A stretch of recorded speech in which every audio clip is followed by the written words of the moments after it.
Do versículo 9 até o versículo 13, Jesus está falando sobre a vocação de Mateus, chamando Mateus, incentivando Mateus para o exercício do ministério.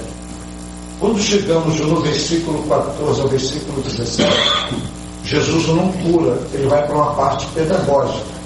Ele vai ensinar sobre a realidade do exercício do verdadeiro jejum. Quando chega no versículo 18 e aí por diante até o versículo 34, Jesus vai operar uma série de curas, uma série de sinais de maravilha, e aí você vai ver ele curando a mulher hemorrágica, vai ver também ele se dirigindo à casa de Jairo, você vai vê-lo expulsando o demônio.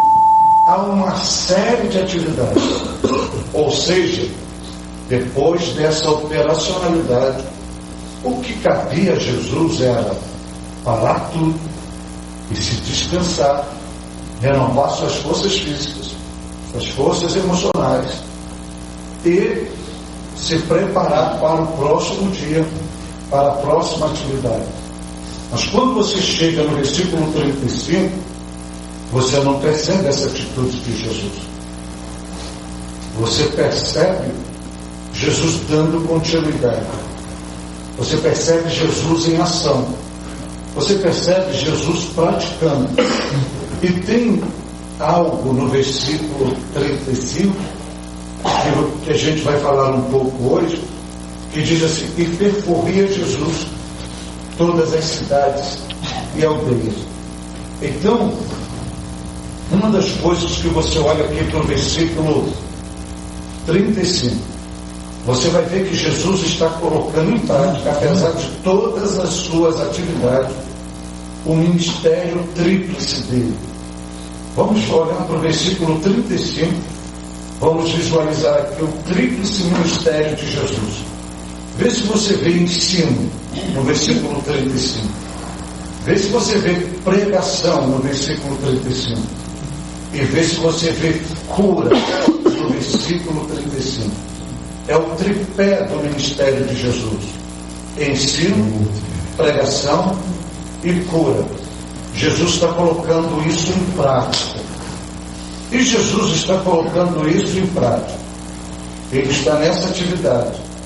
E olha só onde ele está colocando isso em prática. Se você vê no início do versículo 35, nas cidades e aldeias. Quando você vê cidades e aldeias, não significa que ele esteve na cidade, ok? E depois ele foi para uma aldeia e mudou a metodologia. Não. Cidades e aldeias estão conectados.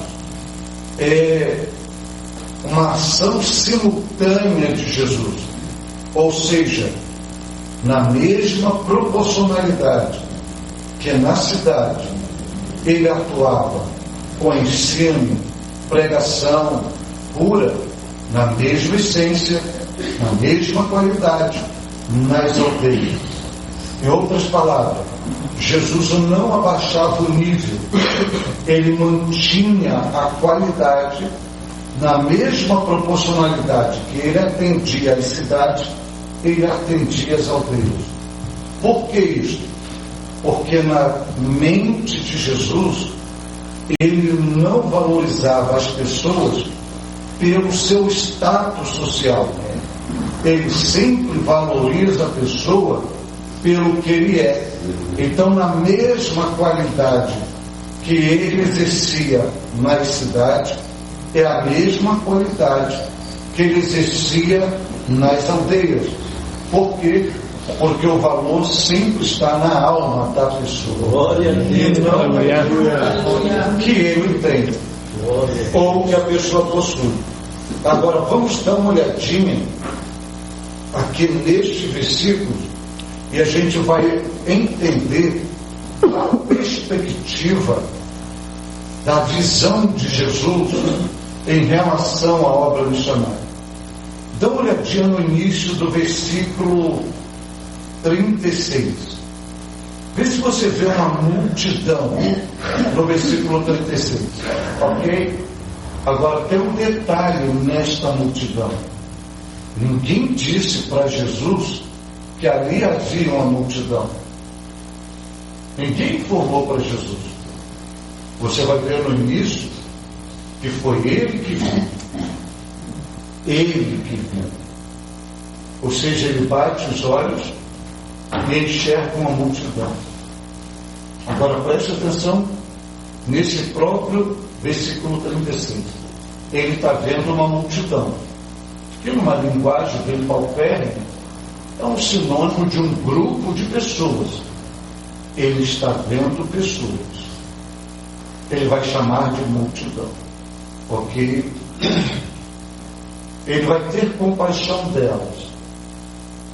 Não há nenhuma mudança na estrutura desta multidão. Continua sendo multidão. Aí Jesus continua olhando para a multidão. Ele não tira os olhos de cima da multidão. E agora, de repente, muda a ótica dele. Muda a visão dele. Tem multidão, mas ele não enxerga mais pessoas. Ele não enxerga mais um grupo de seres humanos. Olha o que ele vai enxergar no final do versículo 36. Ele enxerga um rebanho de ovelhas. Só que não muda. São gente. São seres humanos. Então ele sai de uma perspectiva sociológica para uma perspectiva pastoril. Então é um grupo de pessoas que em primeira mão ele enxerga pessoas e ele continua olhando, é como se eu estivesse olhando para vocês, e de repente ele não vê pessoas, ele vê um rebanho de ovelha, mas continua sendo gente. Então ele tem uma perspectiva sociológica, ele tem uma perspectiva pastoril e continua olhando. Agora, olha o versículo 37. Aí ele vai tomar uma posição. Ele vai chamar, ele vai falar com os discípulos. Isso é muito interessante. Ele vai falar com os discípulos. E quando ele fala aos discípulos, ele diz assim: a ceifa ou a seara é realmente grande, mas poucos são os seus obreiros, os seus ceifeiros. Então vamos agora na terceira perspectiva de Jesus. É um grupo de pessoas que ele enxerga. Daqui a pouco ele está olhando para esse grupo de pessoas, vê um rebanho de ovelhas, e olhando para o mesmo grupo de pessoas. Agora ele não vê um rebanho de ovelhas, agora ele vê uma lavoura, porque ele diz para os discípulos que a seara é grande, e a seara que ele está se referindo é a multidão.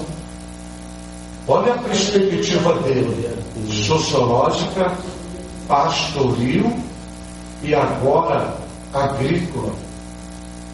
Uma lavoura. A visão, a ótica tríplice dele, ou seja, ele enxerga na multidão um rebanho e ele enxerga qual é o problema do rebanho. Ele vai mostrar que o problema não está no rebanho. Ele vai dizer que o rebanho está errante, está desgarrado. Mas ele diz que a culpa não é do rebanho. Ele está dizendo que o problema do rebanho está errante, desgarrado, é porque o rebanho não tem pastor, não é cuidado, não é alimentado, não é orientado. Aí ele vai para a perspectiva agrícola, ele fala da seara. Aí ele vai também dizer que a seara também não tem problema. Ele vai dizer que a seara é grande, Agora, tenta mensurar a palavra grande conectada à seara. Me dá a quantidade de metragem ou de hectare. Não tem. É ilimitada. Significa que há espaço para todos. Glória a Deus. Há trabalho para todos. Glória a Deus. Há lugar para todos. Glória a Deus. Aí ele diz para os discípulos: a seara é grande. Quando ele diz que a seara é grande, na mente dele ele está dizendo que a seara está madura para a ceifa. Mas qual é o problema da seara? Não é o seu solo, não é a sua produção, não são seus frutos. Qual é o problema da seara? E a seara, segundo Jesus, tem ceifeiro. Já tem trabalhador nelas. Mas qual é o grande problema?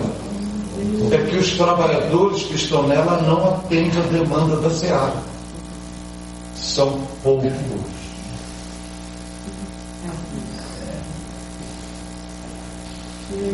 Aí vem o detalhe, que Jesus vai dizer que a seara não está abandonada.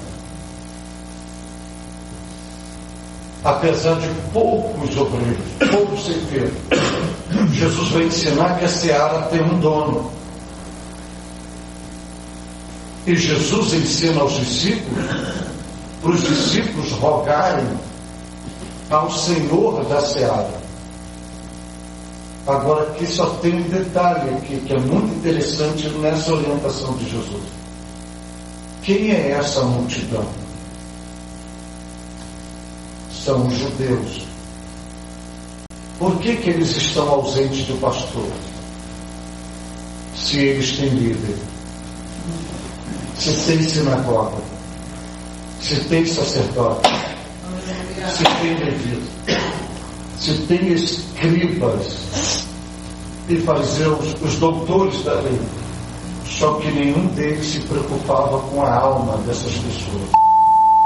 E estavam desgarrando. Aí Jesus não manda ir ao sacerdote. Jesus não manda ir ao governador da época, às autoridades políticas da época. Jesus não manda os seus discípulos ir aos doutores da lei, aos levitas. Jesus diz: vai rogar ao Senhor da seara. Aí Jesus fala com eles para rogar ao Senhor da seara. Agora preste atenção num detalhe que Jesus utiliza no final do versículo 38.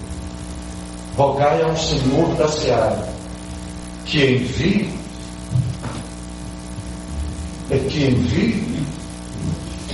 ou que mande.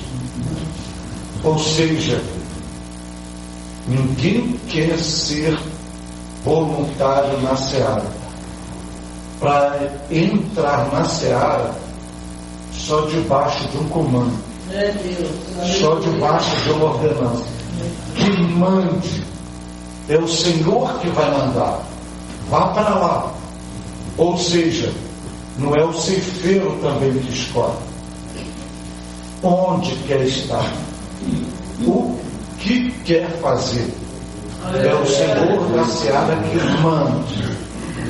Agora, não é, olha o que Jesus está dizendo, não é mandar qualquer pessoa,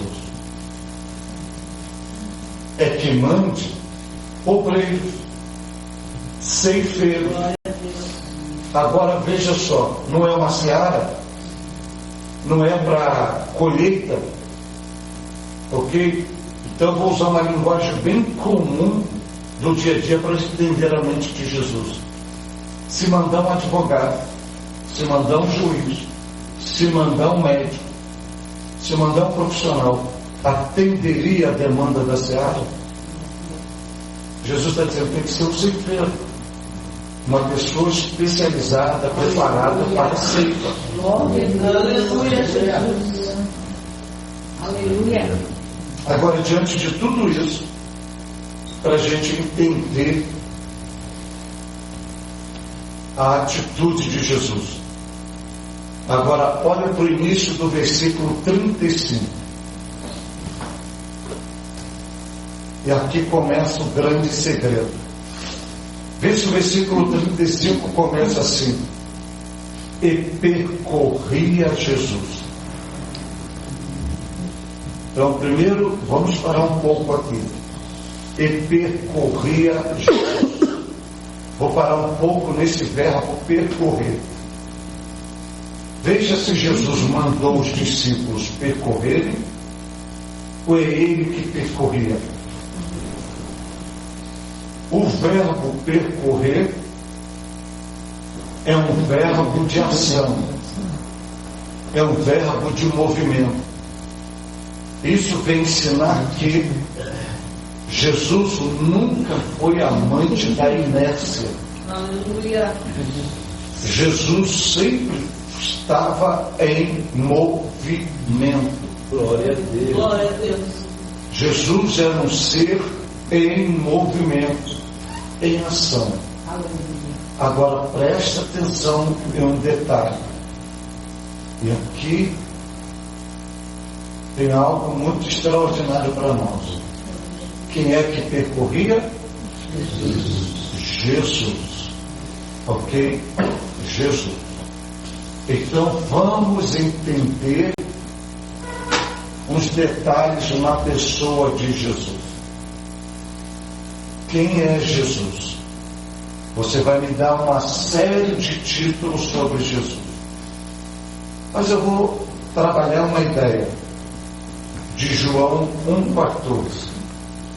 E o verbo se fez carne e habitou ou tabernaculou-se entre nós. Vimos a sua glória como a glória do unigênito do Pai. Logo, Jesus era o tabernáculo de Deus na terra. Aleluia. Correto? Jesus sendo o tabernáculo de Deus na terra, ele era o próprio templo de Deus. Haja vista que ele faz uma comparação entre ele e o templo de Herodes.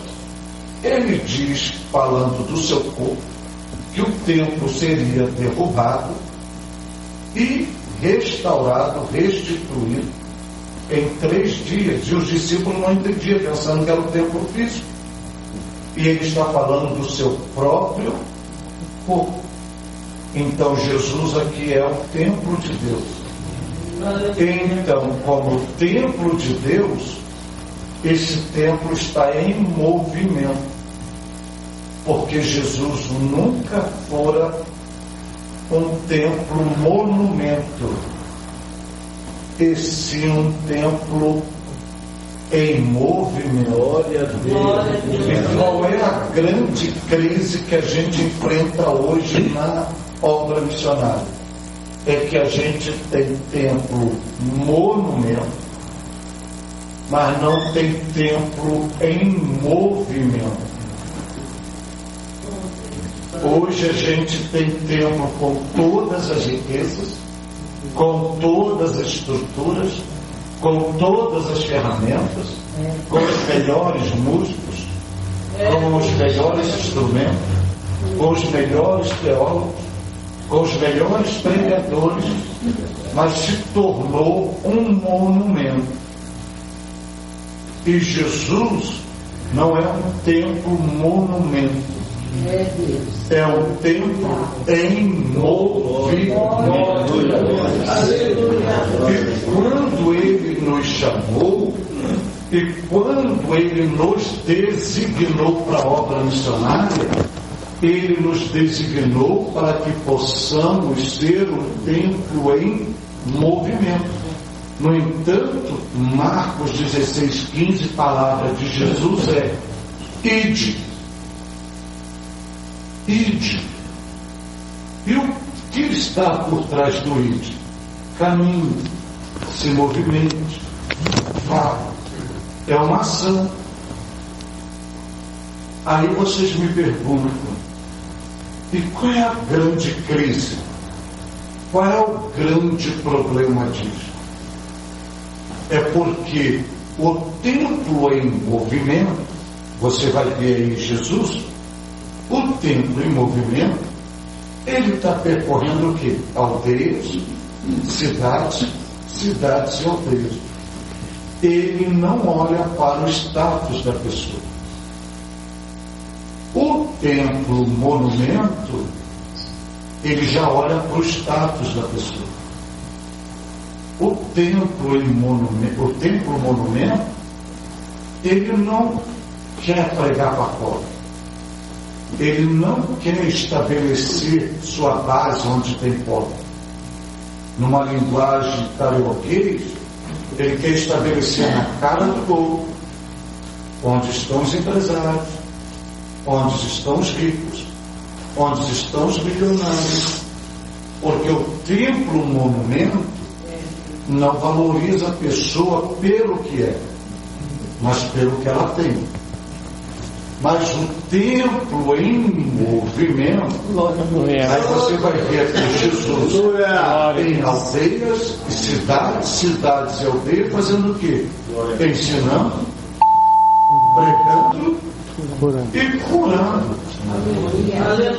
Aleluia. Agora, qual é a diferença? E agora vou mexer um pouco com vocês. Qual é a diferença do templo em monumento para o templo movimento? Porque o templo em movimento, ele sempre está oferecendo uma perspectiva de qualidade de vida para o outro. E o templo monumento acumula coxo nas suas portas. E como entender essas duas perspectivas? Tem um texto na Bíblia que nos apresenta esses dois modelos, tanto a igreja em movimento quanto a igreja monumento. E se você quer ver isso mesmo na Bíblia, abra Atos dos Apóstolos, capítulo de número 3, e vamos lá, e a gente vai ver um detalhe no capítulo 3. Vocês conhecem muito esse versículo, mas ele é muito rico. Preste atenção em um detalhe. No capítulo 3 de Atos dos Apóstolos, olha, no capítulo 3, olha para o versículo de número 2. Era trazido um homem que desde o ventre de sua mãe era coxo, o qual todos os dias punham à porta do templo chamada Formosa, para pedir esmola ao que entrava no templo. Como era a porta do templo? A porta do templo era Formosa. Esse homem era coxo desde o ventre. Quantos anos esse homem tinha? Segundo Atos 4:22, esse homem tinha 40 anos. 40 anos coxo, 40 anos colocado na porta do templo Formosa. Para que objetivo? Pedir esmolas a quem entrava no templo. O templo era a porta formosa, mas tinha coxo na porta há 40 anos. Aleluia. Ali entrava sacerdote e ouvia a voz dele: dai-me uma esmola. Entravam os levitas: dai-me uma esmola. Entravam as pessoas: dai-me uma esmola. 40 anos o cara mendigando, esmolando, coxo, e o templo da Porta Formosa nunca deu uma resposta de mudança. Porque era um templo monumento. Agora olha para um detalhe. Versículo 1 do capítulo 3. E Pedro e João subiam. Se subiam, estava em movimento. Quem é que estava parado? Aonde? No templo. O que estava estático, porque o coxo, mesmo sendo coxo, ele era carregado, ele era trazido. Terminava o dia, ele voltava para casa, levava ele para casa. O templo ficava estático. Mas veja que Pedro e João subiam. Aonde? Ao templo. Aqui, na verdade, nós temos 3 templos. No versículo 1, temos o templo, que é o monumento, e temos Pedro e João, 2 templos orgânicos em movimento, que tinham acabado de sair do Pentecostes, cheios do Espírito Santo. Veja que subiam em movimento e iam lá para orar. Aí chega no versículo 3, o coxo que está na porta do templo, vendo Pedro e João que entrando no templo, pediu a eles o quê? Uma esmola. Estava Pedro em movimento, o João entrando no templo, e o coxo olhou e disse: dai uma esmola. Olha o versículo 4. E Pedro com João, fitando os olhos nele, disse: olha para nós. Veja se foi Pedro só fitando os olhos. Veja se foi só João, ou os 2 automaticamente fitaram os olhos nele. Uma igreja em movimento não tem 2 visões. Só tem 2 visões em igreja monumento. A igreja em movimento, ela só tem uma visão. Pode ter várias pessoas, como Pedro e João, mas só enxergam a mesma coisa. Glória. Só focam a mesma coisa. E o grande segredinho aqui é que Pedro com João, fitando os olhos nele, disse: veja, não disse-lhes, não está no plural. O verbo dizer está no singular. Provavelmente Pedro disse. Porque se fosse os 2 falando, o verbo dizer deveria estar no plural. Disse-lhes, mas é somente disse. Olha para nós.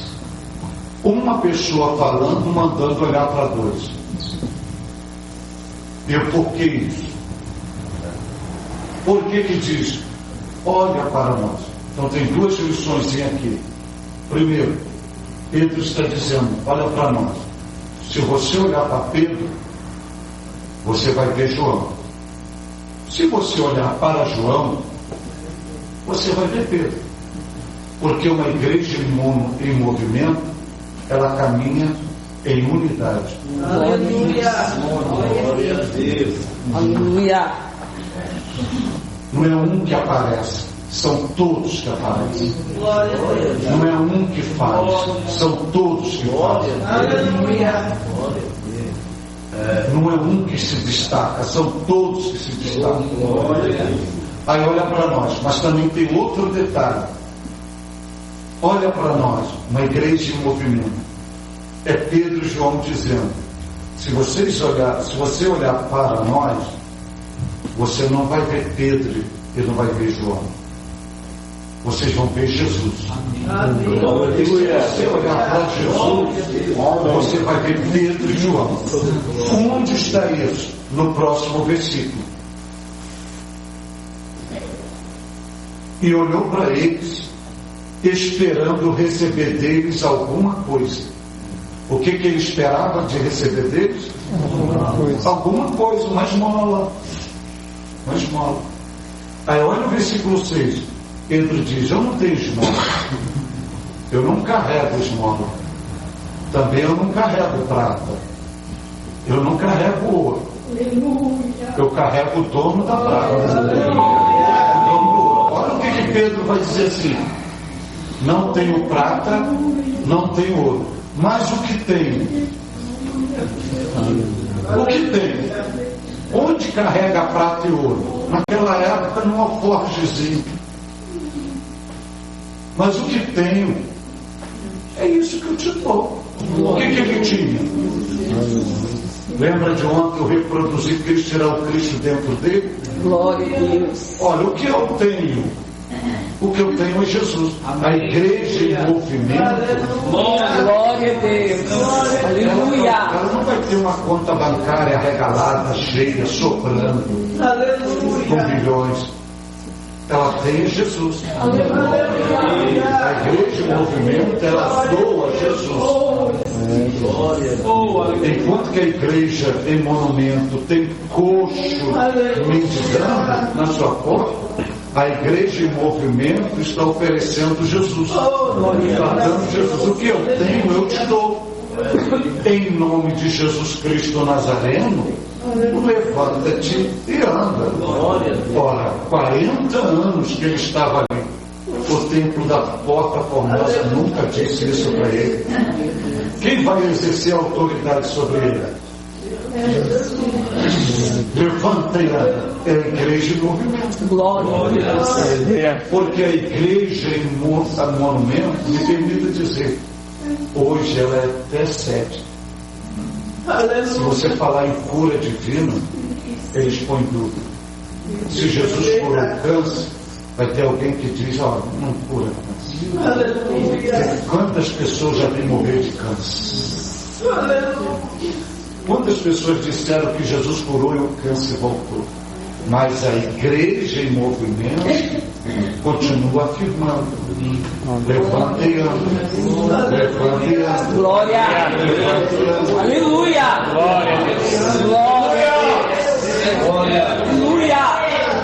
Glória a Deus. Aí Pedro disse isso: levanta e anda, levanta e anda. Exerceu autoridade, não exerceu?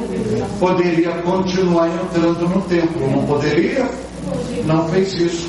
Olha o próximo versículo, depois que ele liberou a palavra: e tomando-o pela mão direita, ou seja, não só usou autoridade, ele estendeu a mão e segurou a mão. Eu vou lhe perguntar aqui. Eu nem vou lhe perguntar porque eu vou gerar um choque, mas eu vou usar outra linguagem. A igreja em movimento, ela se identifica com os carentes. Ela estende a mão aos carentes. Porque a igreja em movimento não é elitista, não é preconceituosa, não é discriminatória. A igreja em movimento desce ao nível mais baixo. Glória. Glória a Deus. Aleluia. Estende a mão.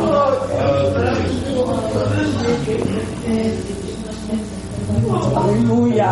Glória. Quando você faz uma campanha para atender uma necessidade de uma pessoa, quem é mais fácil contribuir? A viúva que ganha um salário mínimo ou o empresário que mexe com milhões?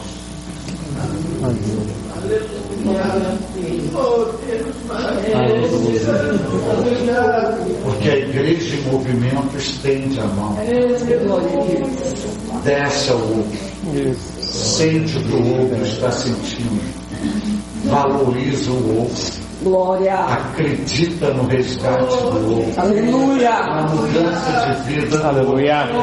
Aí ele estendeu a mão direita e olha só, ele não disse levanta-te e anda, ele não liberou a autoridade de Jesus. Mas como que o coxo levantou? E quando Pedro estende a mão, olha lá, Pedro não segura. Que levanta o homem? É Pedro. Agora preste uma atenção aqui no detalhe, porque você lendo isso aqui, isso é tranquilo. Agora analise isso aqui biologicamente. Você sabe como é que é uma perna de um coxo? O coxo não é um aleijado. Porque o aleijado ele pode ter uma deficiência na perna, numa perna e a outra está boa. O coxo, as pernas dele é similar a uma rã. É tudo mole, é como se fosse uma gelatina. Ele vive se arrastando. É como se fosse uma gelatina. Agora não determina ali quando Pedro segura a mão. Os seus pés e os seus artérios, os seus nervos se firmaram no ato de segurar a mão. Olha a estrutura óssea, olha a estrutura do nervo, tudo criando estrutura, tudo criando estabilidade, tudo criando firmeza.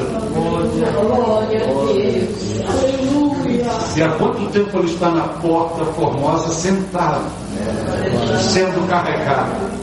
E agora ele está de pé. Porque a igreja em movimento chegou até ele. Glória. Glória. Eu sei que para 10h30 aqui. Eu sei que para 10h30. Mas eu vou mostrar algo aqui para vocês entenderem isso aqui. Vem para aqui, ó. Firmar os pés, ok? Ok? O coxo estava na porta, ok? O coxo estava na porta, não estava ali sentado, não estava ali mendigando, não estava ali, ok? Agora olha para o versículo 8. Olha para o versículo de número 8. Não mexe no relógio não, hein, Mário? Olha para o versículo 8. E saltando ele, o homem agora não se arrastava. O homem agora está pulando, sem ninguém mandar. 40 anos sem saber o que é isso. O homem está pulando, pôs-se em pé e andou. Tem salto, firmeza e agora caminhando.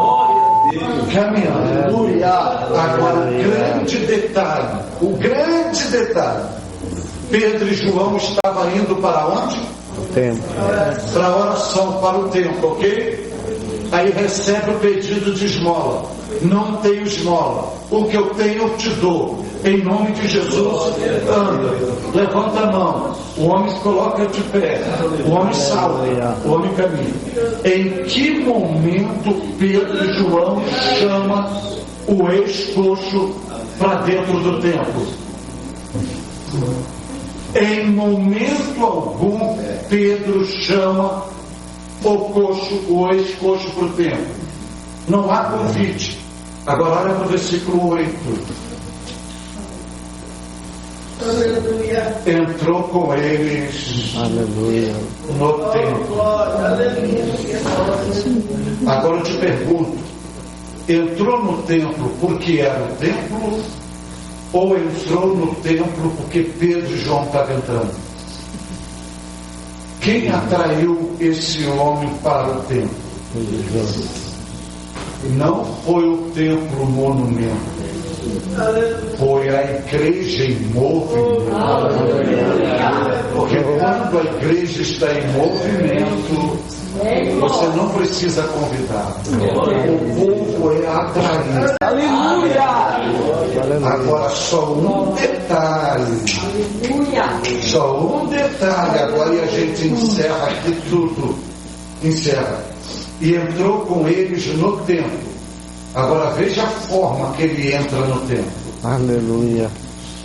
Andando, saltando e louvando a Deus. E outra versão glorificando a Deus, ok? Então vamos lá. Há 40 anos, como que ele chegava na porta do templo? Carregado. Levado, conduzido. Qual era a linguagem? Não andava. Qual era a linguagem dele? Há 40 anos. Me dá uma esmola. Me dá uma esmola. Me dá uma esmola. Depois que a igreja em movimento teve com ele, ele agora não é conduzido. anda com seus próprios pés, salta de alegria, um novo estilo de vida, um novo estilo de andar. E olha a linguagem, agora não é mais pedinte de esmola, agora é um adorador de Jesus. Louvando ao Senhor. E a gente encerra com o versículo 35 de Mateus 9. E percorria Jesus. E percorria Jesus. E findo com a palavra de Paulo: ai de mim, se não anunciar o Evangelho. Deus te abençoe. Glória a Deus. É um idoso, demora para andar. O senhor é um garoto na frente dele. Glória a Deus. Vamos colocar em pé então, irmãos. Vamos agradecer a Deus por esse momento. Boa noite. 6h30 nós estaremos então orando. Acabamos de ouvir o pastor Cláudio Câmara com a mensagem do Senhor. Amém.